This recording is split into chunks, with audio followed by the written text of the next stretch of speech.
पाटबंधारे विभाग यावल डिव्हिजनमधील पाडळसे गावाजवळ कालव्याला 14 जानेवारी रोजी मोठं भगदाड पडून पाण्याची मोठ्या प्रमाणात नासाडी झाली होती।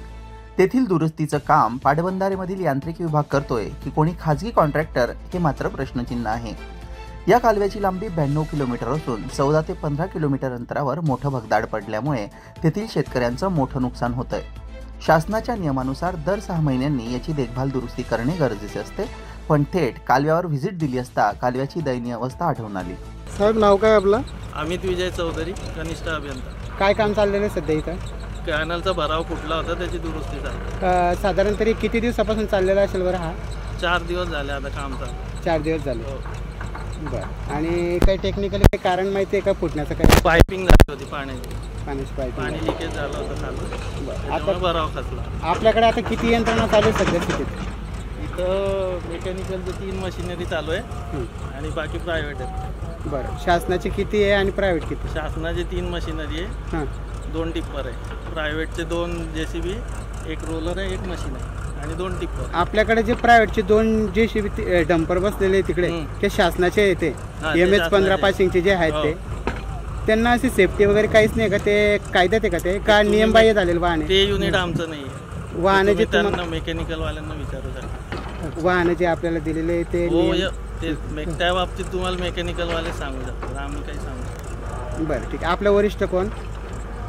RL रोटे, उपविभागीय अभियंता। कुठे भेटतील ते? आज रजेवर आहे। त्यांनी काही व्हिजिट वगैरे दिली आहे एवढ्या 2-4 दिवसात? काल होते, दिवसभर होते, परवा होते। बरं, कालव्याच्या मध्ये मोठमोठी गवत झाडे उगलेले पाहायला मिळाले। या संदर्भात माहिती अधिकारी कार्यकर्ता नितीन रंधे यांनी वर्षभर पूर्वी उपोषण देखील केलं होतं। माझं नाव नितीन रंधे। 2023 मध्ये या कॅनल बाबतीत मी उपोषण केलं होतं। इथं डेप्युटी म्हणून रोटे साहेब असता, हे कॅनलवर एक वेळाही येत नाही। या कॅनलवर यांचं मुख्यालय म्हणजे जळगाव, यांचं सब डिव्हिजन यावल आहे। इथं कार्यालयात येतच नाही आहे अशी शनिवारच्या 1-8 दिवस पहिले यांची बातमी होती। कार्यालयात कोणीच नाही उपलब्ध म्हणून शुक्रवारी। आणि हे जे आता साहेब बोलले, चौधरी साहेब, आता हे येतं का नाही हे मलाच कल्पना नाही, पण हे कॅनलला पाणी सुटल्याच्या नंतर कॅनल फुटला कसा यांना कसं मालूम नाही? यांना येतं याला 24 तास लागले। कॅनल फुटल्यानंतर? कॅनल फुटल्याच्या नंतर ना 24 तासानंतर माहिती बातमी लागते। ते पण तुमच्या माध्यमातून की कोणता तरी एक पत्रकार बातमी लावतो, कॅनल फुटला, कोणता तरी शेतकरी फोन लावतो की बाबा असा नाही, असा कॅनल फुटलेला आहे, तेव्हा हे जागृत होता। मग यांना शासन पगार कशासाठी दिलं जातं? यांची कधी गस्त नसते का इथं? अरे ते तर नाही, फक्त कागदावर पैसे काढतो हे।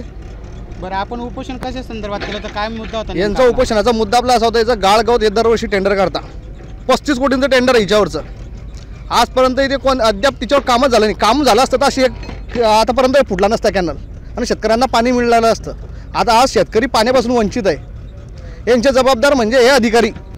बरं, याच्या पुढचा काय पवित्रा काय घेणार आहेत आपण? आता आपण आत्मदानाचा इशारा देतोय त्यांना। हे काम कसं स्वरूपात करलं जात आहे, तात्काळ यंत्रणा लावण्याची काय गरज आली ठेकेदाराची? हे जे टिप्पर वगैरे लावले, इथलं तात्काळ टेंडर झालं कसं आणि कोणी यांना अधिकार दिला? कधी फुटला होता हा? याला 4-5 दिवस 8 दिवस झाले फुटायला। 8 दिवस झाले। अरे, जे काम चालू आहे टेंडर नसतं का? याचं टेंडर असतं। पहिला विषय तर हे पाखरांमध्ये आहे का, यांत्रिकी विभागाला दिलेलं इथं, आणि पाखरांमध्ये असताना इथं तात्काळ मशिनरी आली कशी? म्हणजे यांचं संगतमताने हे काम चालू आहे। काय ना आपलं नाव? वसीम पठाण। काय चालवता आपण इथं? पोकलॅन। कोणाचं आहे ते पोकलॅन? शासनाचं आहे। कोण ठेकेदार कोण आहे?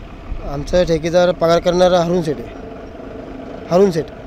किती दिवस झाले मशीन चाललेलं आहे? आज माझं इथं झालं 3 दिवस झाले। 3 दिवस झाले। याच्या अगोदर कुठे चाललं ते मशीन? भाडेगावला। इथं कधी आलं?